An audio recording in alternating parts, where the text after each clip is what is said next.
coutume de dire que la sécurité forme une chaîne dont la solidité ne vaut que par le plus faible de ses maillons.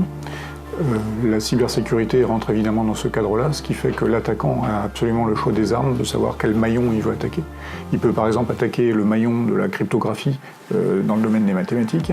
Il peut attaquer le maillon de l'électronique en faisant des attaques physiques, électromagnétiques ou laser. Il peut attaquer le maillon informatique en s'attaquant au logiciel qui tourne sur les systèmes et la gestion logicielle du réseau. Et puis on a bien sûr le maillon juridique qui est tout à fait important aussi pour sécuriser l'ensemble de ces systèmes. Aujourd'hui à l'université de Rennes, plus de 120 personnes travaillent sur ces thématiques, sur l'ensemble de la chaîne de la cybersécurité, tant en recherche qu'en enseignement, pour avoir une excellence sur l'ensemble de ces domaines, allant des mathématiques, de l'électronique, de l'informatique et des sciences juridiques.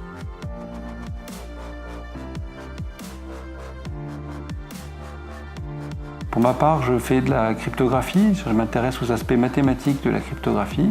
Je travaille à trouver des nouveaux algorithmes qui soient plus efficaces, plus sûrs, moins consommateurs, moins gourmands, sur des objets mathématiques comme les courbes elliptiques, les variétés abéliennes, pour pouvoir faire de la cryptographie, donc typiquement de l'échange de clés, de la signature numérique et des choses comme ça.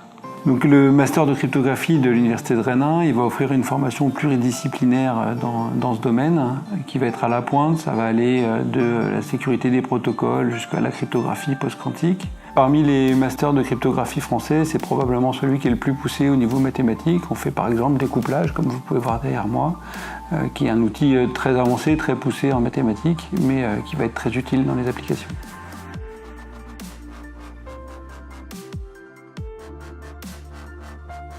Je suis en charge de la mise en place de la plateforme cybersécurité pour l'étude de l'analyse de la vulnérabilité et la robustesse des systèmes électroniques matériels par injection de faute par laser pulsé. Et compte tenu des compétences qu'il y a au sein de l'IETR, et en particulier au niveau du département microélectronique et microcapteurs, on a donc cette expertise en termes de fabrication, de technologie de fabrication des composants électroniques, de tests, de caractérisation électrique, et donc toute la physique qui est associée à cela, et éventuellement la physique associée à une attaque.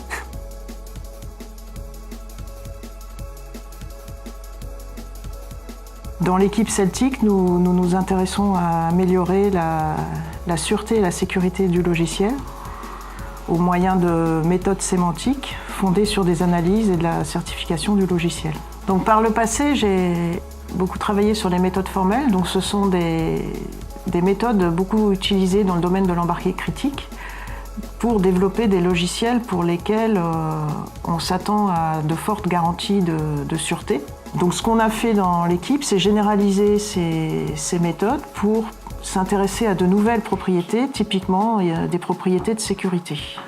Je travaille sur des problématiques de respect de la vie privée dans les bases de données personnelles, et plus particulièrement lorsque ces données personnelles doivent être partagées à différentes fins, par exemple l'anonymisation.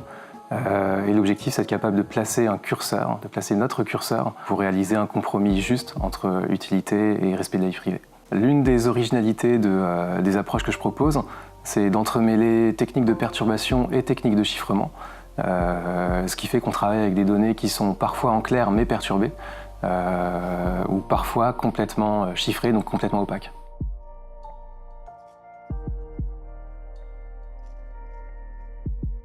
Je suis professeure en droit privé à l'université de Rennes 1. J'y dirige un pôle de recherche transversal au sein de l'IOD qui s'intitule Droit numérique et sciences et qui fédère un certain nombre de chercheurs spécialisés en droit du numérique. Dans le domaine de la cyber, je travaille notamment sur toutes les questions liées au droit des données personnelles ou à l'intelligence artificielle.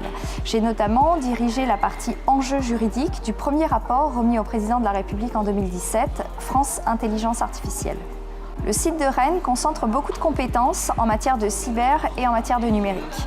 Pour cette raison, l'université de Rennes 1 a souhaité investir ce champ en matière de formation et ouvre en septembre 2019 un master de droit du numérique à la faculté de droit et de sciences politiques. Ce diplôme vise à former des juristes de haut niveau ayant une connaissance du cadre réglementaire et capables d'accompagner les entreprises dans leur mise en conformité, notamment par rapport au RGPD, ou dans la gestion des actifs immatériels, notamment des marques, également dans tous les contrats liés aux services numériques, cloud, etc.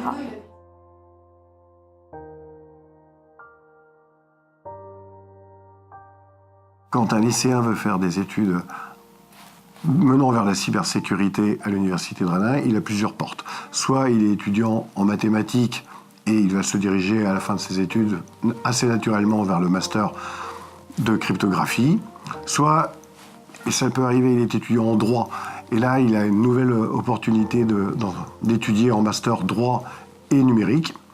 Soit il est étudiant en informatique ou en électronique, il pourra choisir plus facilement soit des études courtes en licence professionnelle après un DUT, soit des études longues qui mènent vers le master de cybersécurité, qui a même une déclinaison internationale en anglais. Donc l'université de Rennes 1, c'est le bon choix en Europe pour la cybersécurité. C'est là qu'on va trouver l'écosystème le plus intégré, en recherche comme en formation sur l'ensemble des disciplines, et en synergie avec un territoire extrêmement dynamique.